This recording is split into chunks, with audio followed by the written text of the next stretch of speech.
Halo, habari za leo. Karibuni Pedo and Rose Stories. Namshukuru Mwenyezi Mungu mwingi wa rehema, niko salama. Ni mwendelezo wa faida za ARV au ART mwilini. Moja, virusi vinakosa nguvu ya kujizalisha. Kwa sababu virusi vinadhibitiwa na dawa za ARV au ART. Kwa hiyo vinakuwa vimekosa nguvu ya kujizalisha. Vinafubaa. Unajua kitu kinapofubaa, kwa hiyo hakina uwezo tena wa kuzaliana mwilini. Vyenyewe huwa vinafanya coping.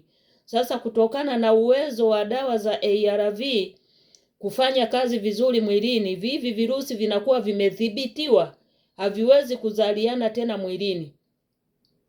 Halafu ARV au ART zinaondoa au kupunguza maambukizi.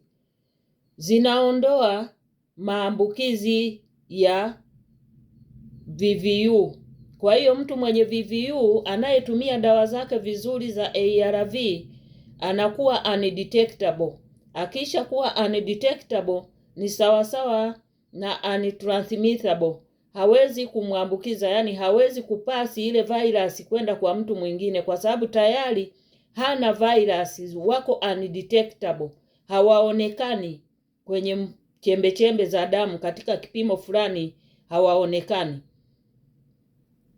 Pia kuongeza nguvu kwa mtu mwenye VVU, kwa sababu unatumia ARV na hakuna magonjwa nyemelezi yanayokunyemelea, mwili wako unakuwa ni mzuri, unakuwa na afya nzuri, unakuwa huna hofu, unakuwa huna woga, huna wasiwasi.